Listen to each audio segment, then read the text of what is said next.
Hello, thank you for joining me here at Why the Book Wins. My name is Laura, and last year I did a book versus movie video for both Sisterhood of the Traveling Pants as well as the sequel. And then around that time for Patreon, I released a video sharing my thoughts on the series as a whole. And since summer is upon us now, 'tis the season to return to the Traveling Pants. So I thought now is a good time to release this former Patreon video to the public. And I will link to my former book versus movie videos down below in case you have not watched those yet. I really loved the book series and I really like the movies, so you definitely should check those videos out if you have not. And then yeah, with this video, I hope you guys enjoy hearing my thoughts on the book series, and be sure to like and subscribe. And then if you have read these books, definitely comment and share your thoughts down below. So anyway, without further ado, let's get into the video. Hello patrons, and thank you for joining me for this month's Patreon exclusive video where I will be going over the Sisterhood of the Traveling Pants book series. So in June, I did a book versus movie for the first book and the adaptation. And then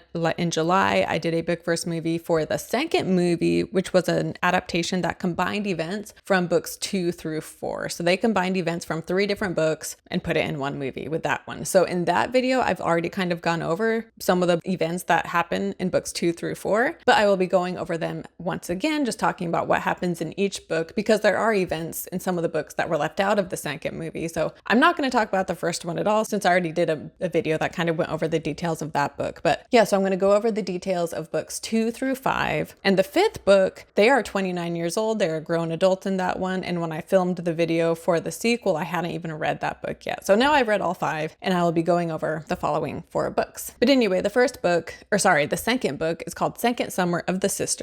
And in this one, so Lena, her storyline is that she is dating Costas from the previous summer. However, she ends up breaking up with him because she just is struggling with the distance relationship. But then that summer he shows up to America because he has this summer internship, and when she sees him, he shows up to her house, or like her parents invite him over. Anyway, she realizes she made a mistake and she wants to be with him. So she like sneaks out to his room late at night and knocks on his window and tells her she made a mistake and still loves him. And so the two of them are dating and it's going great. But then Costas suddenly has to go back home to Greece, and then he writes her saying like, I'll love you forever, like it would be impossible for me to stop loving you, but we can't be together and I can't tell you why, just please forgive me and know that I'll always love you. And so Lena is very sad and confused, and then her grandpa dies, so she goes to Greece to go to the funeral, and while she's there, she sees Costas, and he is there with his fiance, who is allegedly pregnant, and that is why he is marrying her, because when they weren't together, he had slept with her and she got pregnant. So that is Lena's storyline, and she is very sad by the end of the book, of course. And then Bridget, this is when Bridget realizes that her dad has been withholding letters from her mom's mom, and so she goes to visit her grandma. But in the book, she pretends she's someone else, like she dyes her hair and she kind of tries to make herself look different and acts like she's just someone who wants to help the grandma like around the house, like fixing up the house kind of. But then after like 2 days, the grandma like knows that it's Bridget, but Bridget thinks she's still fooling her. And so the grandma, though, she doesn't let on that she knows. She just is very kind to Bridget and like opens up to her about Marley, her mom, the grandma's daughter. And then at the end, Bridget is like, you already knew who I was, didn't you? And the grandma's like, yeah, like after the first day I knew. But yeah, so anyway, through this experience, she just grows closer to her mom. She grows closer to her grandma, who she hadn't seen in like 10 years. And she also hadn't been playing soccer like throughout that school year. And then when she's here, she sees this kid playing soccer and it brings back her love of soccer. And so she just gets more active and gets out of the funk she had been in all year long. And so she's just more in tune with herself too by the end of this summer. And then Tibby is doing a summer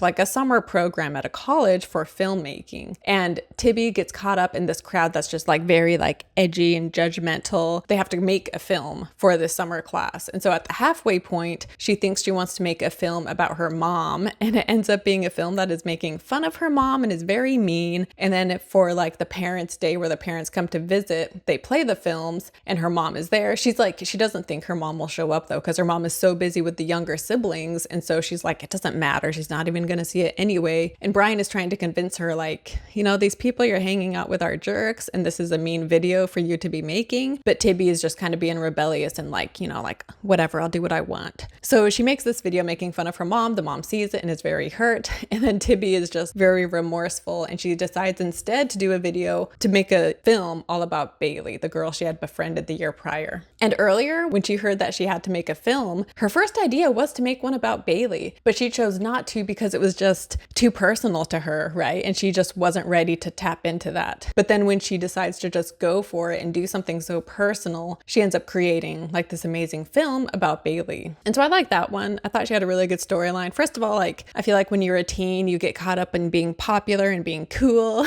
and losing sight of what really matters and losing sight of the importance of being genuine and true to yourself, as cheesy as that is. But also how like initially she knew what she needed to make the video about, and that was Bailey. But she also like right away just felt like it was too personal to her, right? And she wasn't ready to put herself out there. But how great art, including filmmaking, the best art out there is what's personal, right? And so that's what makes it so amazing. And so that's also just the lesson she learns that summer. And then on to Carmen. So over the summer, for the second summer, Carmen's mom begins to date this guy, and Carmen is really struggling with that because the mom keeps saying like, oh, nothing will change between us. You know, if Brian, I think is his name Brian? Maybe it's David. She's like, you know, if we get serious, which it seems like they are, she's like, nothing is going to change with us. Our relationship will stay the same. But Carmen is like, I mean, it already is changing though, because the mom isn't around, and the mom is also just kind of like, you know, dating this guy's kind of bringing out the teenager in herself. And so the mom is kind of shirking some of her own responsibilities in favor of just like having fun with this new guy she's dating. And so Carmen is really struggling with that. And she's also just being selfish, right? Because she's like, I want my mom's attention and love all to myself, because that's the way it's been my whole life, and I wanted to keep it that way. But then another thing that happens in this is her stepsister, Krista, her dad's stepdaughter. She runs away and comes to Carmen's house and is just kind of in a rebellious phase. And she also really idolizes Carmen and tries to do what she does. And so Carmen just realizes the importance of being responsible and being a good person and being mindful of what she does, because you never know who you are influencing, whether you realize it or not, right? But yeah, so by the end, you know, things get sorted out with Krista, her stepsister, and she goes back home. And then she also learns to accept her mom and her mom having this new life and dating this new guy and wanting her mom to be happy at the end of the day. And the mom also realizes too that she was getting kind of caught up in this romance. And so she apologizes to Carmen and is like, you know what, like, I'm not going to get so caught up in things, and I'll stay more focused and more present for you while still also dating this new guy. And yeah, so that's the second summer. So the third book in the series is called Girls in Pants, which is like my least favorite title.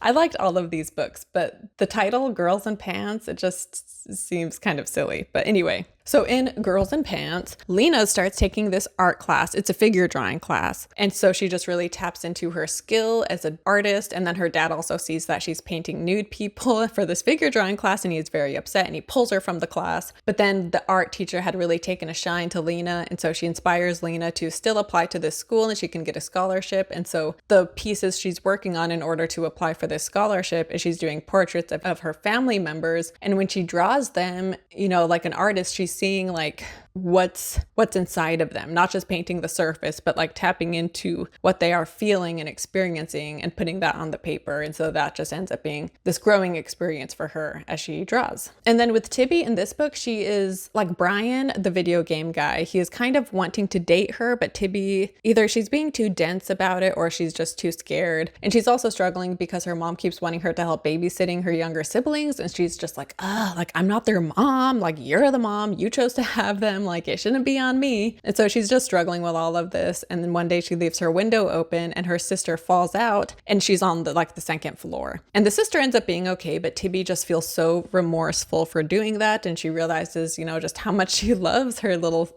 siblings. And ultimately she is eventually able to forgive herself and move on. And then she also, by the end of the book, decides that she wants to date Brian and realizes that that is what she wants. And, you know, it's scary to be vulnerable to people, but she realizes that ultimately it is worth it in the end. And that is her storyline here.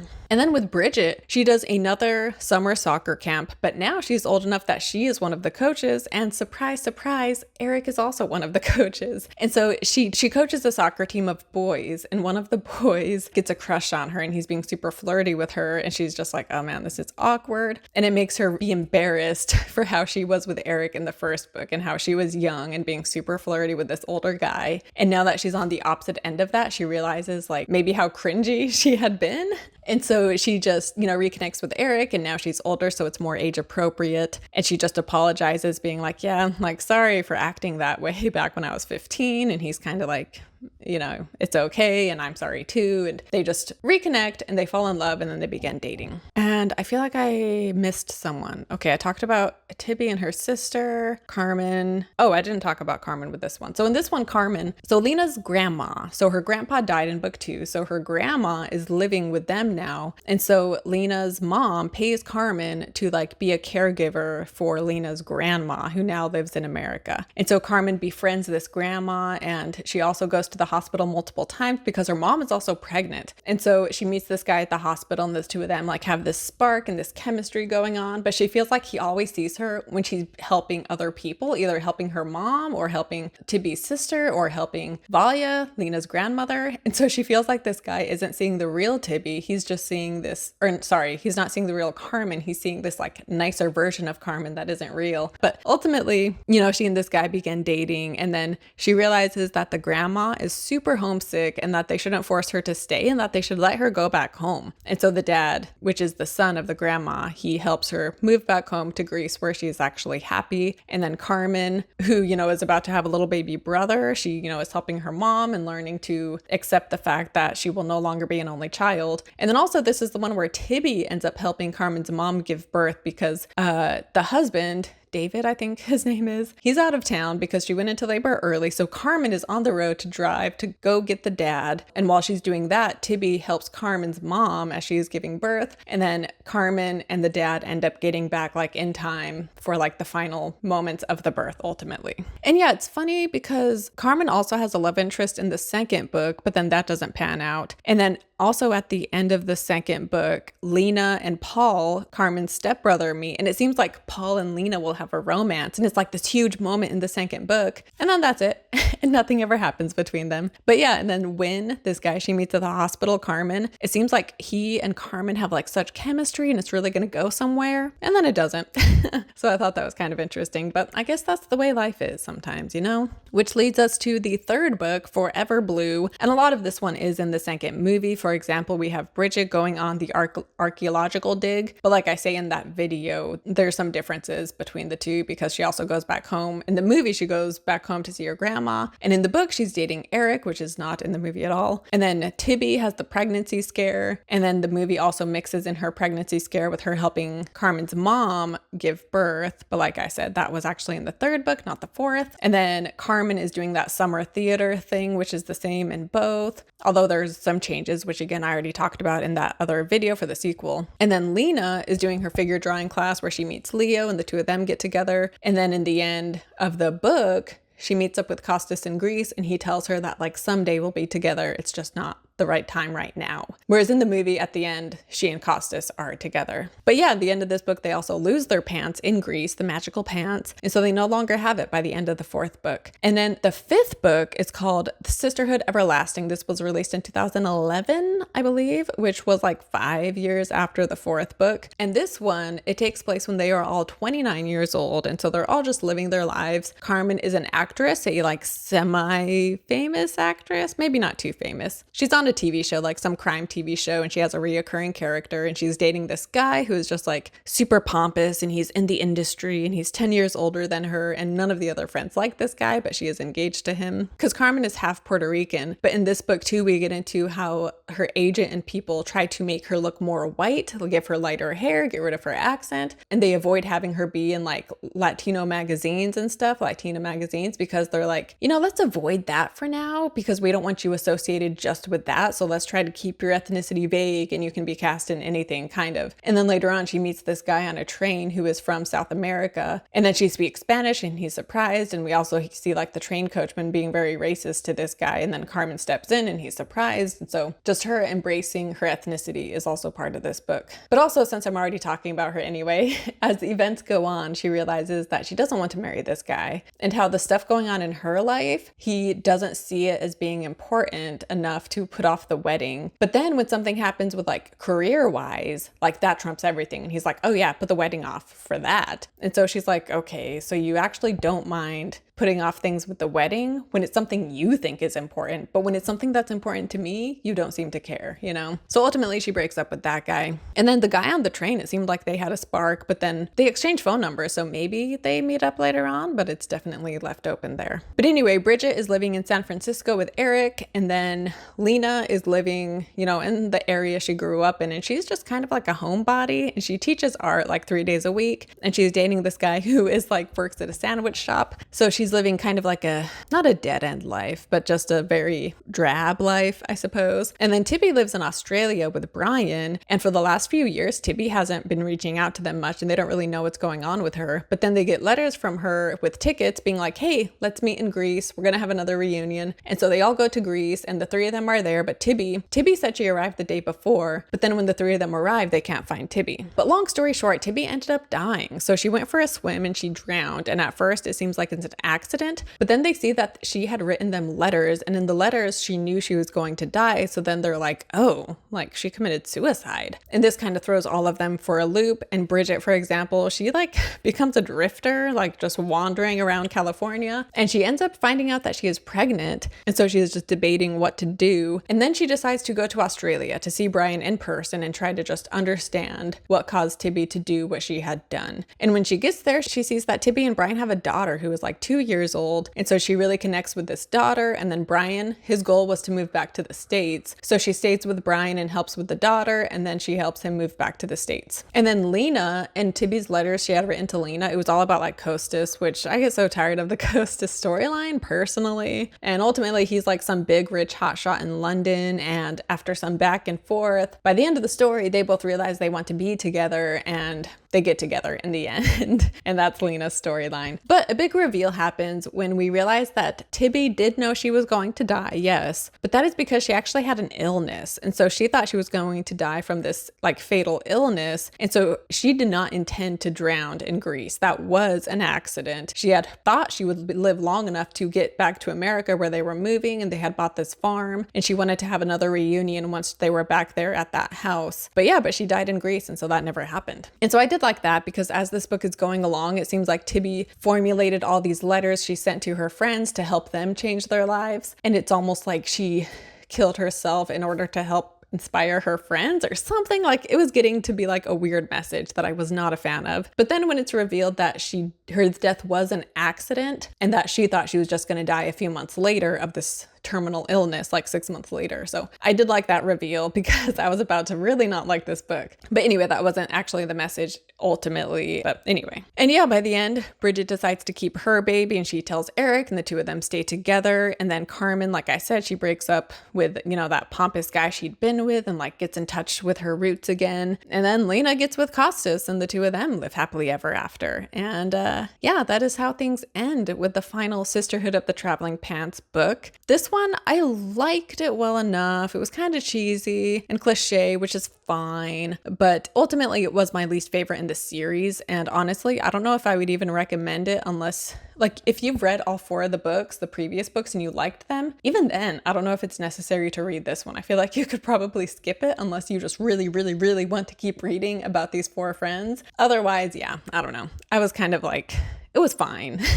I didn't strongly dislike it, but then I didn't strongly like it either. It was very middle of the road for me. Which, speaking of how I like all of these books, my ranking for them is, you know what, funny enough, this kind of goes in the order they're written. So my favorite book is the first one. My second favorite book, it's kind of a tie between the second and third because there's aspects of each of them that I like. I think I like Tibby's storyline better in the second one, but then I like Lena's storyline better in the third for sure. I like Bridget's storyline. I think she has great storylines in all of the books, so I feel like Bridget's life story is the most consistent in some ways, and I just always like what's going on with her. Carmen, I think I like the events in the third book better with Carmen though. So I guess Girls in Pants would be my second favorite. And then The Second Summer of the Sisterhood would be my third favorite. Forever Blue, my fourth favorite. And then the fifth one is Sisterhood Everlasting. But yeah, ultimately I had a lot of fun reading all of these books and I really enjoyed watching the 2 movies. And I would definitely recommend them, like I said. So I think there's a lot to learn from these books and you do get caught up in the lives of these 4 girls who become women. And yeah, I just really love them. So thank you so much for watching this video. I hope you have enjoyed my coverage of the Sisterhood of the Traveling Pants books and movies. And thank you again for being patrons. It means so much to me. And yeah, I will see you next time. Bye.